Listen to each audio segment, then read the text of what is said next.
I think you tweeted the other day about you thought it was kind of a false positive, but it's just what the last couple of days been like for you? Is it any nerve wracking at all going through that, or just what's the whole last couple of days been in general for you? No, to be honest, I mean, I had a really, really good possibility that was a false positive. I mean, just the way the whole process works with the amount of testing that we're doing, the rapid testing, the regular testing, it's bound to happen. It's happened a few times to, other players in the league. So, I mean, we're pretty strict with our protocols here.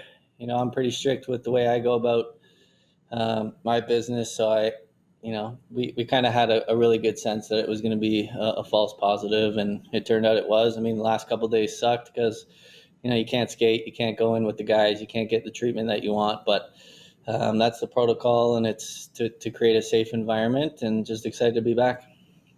And then Cena?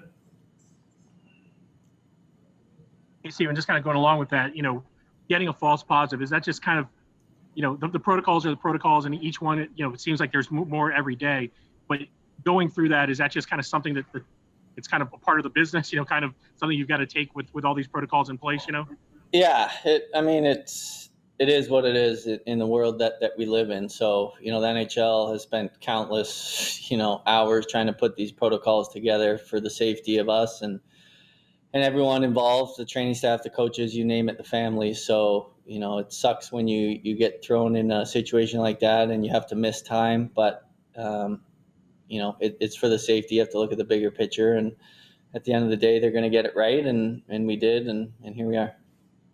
Eric Erlinson? Yeah, Steven, since this happened on the road, were you able to come home? Did you have to stay in your hotel room down there? And then what was it like to watch the team go out and perform the way they did Saturday?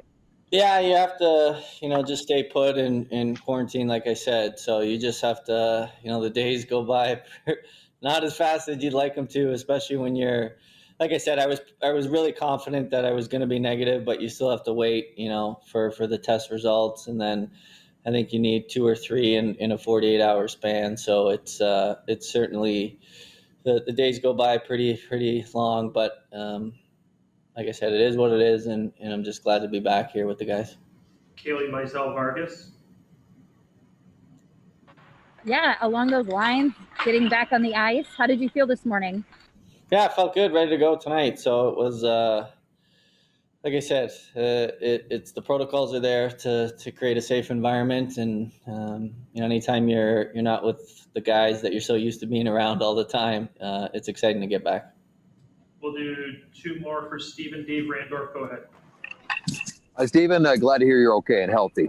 As you're watching the game the other night, you're coming off a game where it was pretty lopsided. Florida took it to you guys. You all admitted that to a man. And then you see a lot of your depth players. You're missing yourself. You're missing Cirelli. Or we know about Kucherov.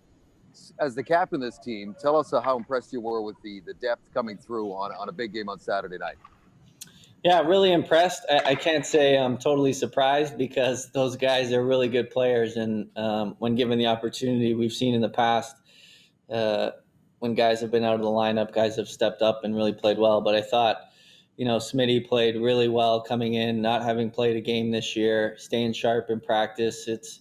People don't talk about the taxi squad players a lot, but it's a very, very challenging job to just come to the rink every day, be under the stresses of having this test, and then just go out and practice and not get, in any game. So I thought he was really impressive. Obviously, great to see Volke get his first NHL goal too. So guys stepped up and played extremely well. Now we got the shoes on the other foot now for the Panthers. They're coming off a tough loss, and they want to come in and really establish their game. So it should be a good one tonight.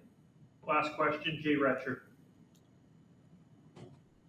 Stammer, now that we've seen a lot of these kind of back-to-back games, what is kind of the biggest difference you see when you play a team the first time and then you have that adjustment for that second game, either up close or from afar? It seems like sometimes it's the same game, sometimes it's a little bit of a different story.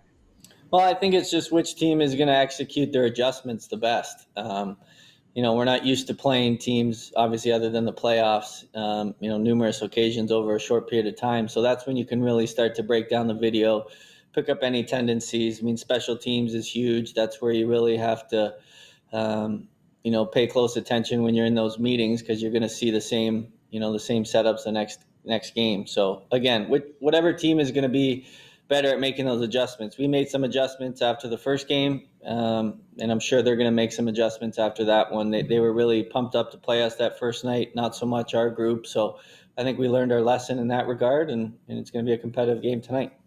Thank you, Stephen, for your time. Yeah, thanks, guys.